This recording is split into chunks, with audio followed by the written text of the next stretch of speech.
തെണ്ടികൾ വന്നിട്ട് കുറേ തെണ്ടിത്തരം കാണിക്കും. ആ തെണ്ടിത്തരം കാണിക്കുന്നതാണ് ജീവനങ്ങൾ ചാകുന്നത്.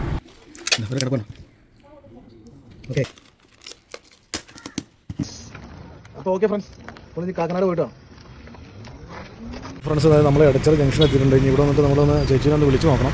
ആളെ കണ്ടെത്തിയിട്ടുണ്ട് കേട്ടോ.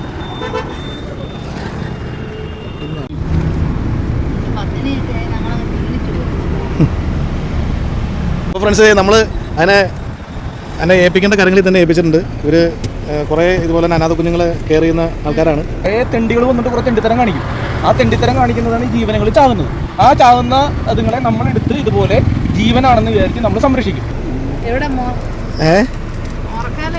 അല്ല, നമ്മളെവിടെയെങ്കിലും കൊണ്ടുപോയി കളഞ്ഞു എന്നുള്ള ധാരണ വരരുത്. അതുകൊണ്ടാണ് ഞാൻ എന്താ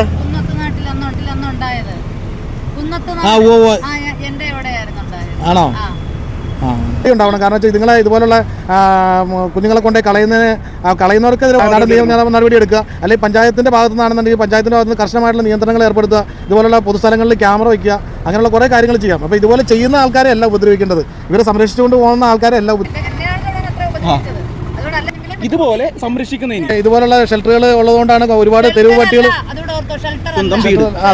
സ്വന്തം വീട്ടിൽ ഇതുപോലെ ഇതുങ്ങൾക്കൊരു ഷെൽട്ടർ കൊടുക്കുന്നതുകൊണ്ടാണ് ഈ തെരുവ് നായ്ക്കളെ അലയാണ്ടിരിക്കുന്നത്. കാരണം എന്താണെന്ന് വെച്ച് കഴിഞ്ഞാൽ ഇത് പല ആൾക്കാരും പിടിച്ച് കടിച്ചു. അങ്ങനെയൊന്നുമല്ലല്ലോ, അവരുടെ കോമ്പൗണ്ടിലിട്ടാണ് വളർത്തിയത്. കുറച്ച് ആൾക്കാർക്ക് ബുദ്ധിമുട്ടുണ്ടായിട്ടുണ്ടാവും. പക്ഷേ അത് എന്ന് പറഞ്ഞു കഴിഞ്ഞാൽ ഇതിൻ്റെ ഒരു ജീവൻ്റെ വില കൂടി കണക്കാക്കണം. നിങ്ങളെല്ലാവരും കല്ലെടുത്ത് എറിയുമ്പോൾ അത് സിമ്പിളായിട്ട് കരുതും. പക്ഷേ ഇവരെ കെയർ ചെയ്യാൻ വേണ്ടിയിട്ടുള്ള ഒരു മനസ്സ് കാണിക്കുന്ന ആൾക്കാരെന്ന് പറഞ്ഞാൽ ഇപ്പോൾ നിങ്ങളെപ്പോലുള്ള പല ആൾക്കാർ ഇത് കണ്ടുകൊണ്ടിരിക്കുന്നുണ്ട്. പല ആൾക്കാർ കഴിഞ്ഞ ദിവസം എൻ്റെ വീഡിയോയുടെ അടിയിൽ വന്നിട്ട് കഷ്ടമായോ. പക്ഷേ ഇതുപോലുള്ള ആൾക്കാർ ഇതിനെ സേവ് ചെയ്യുമ്പോൾ ഇവർക്കൊക്കെ കിട്ടുന്ന ഒരു അനുഭവം എന്ന് പറയുന്നതൊക്കെ ഇതാണ്. അവരങ്ങനെ നമ്മൾ 4 കുഞ്ഞുങ്ങളും പോയി. പക്ഷേ ഇതുപോലുള്ള വിഷയങ്ങളൊന്നും എനിക്കറിയില്ലായിരുന്നു. ഇവരായിരുന്നു അവിടെ താമസം പറയുന്നത്. അങ്ങനെ കാര്യങ്ങളൊന്നും എനിക്കറിയില്ല. കേട്ടോ, വിഷയം ഉണ്ടായത് പേപ്പറിലൊക്കെ കണ്ടാണ്.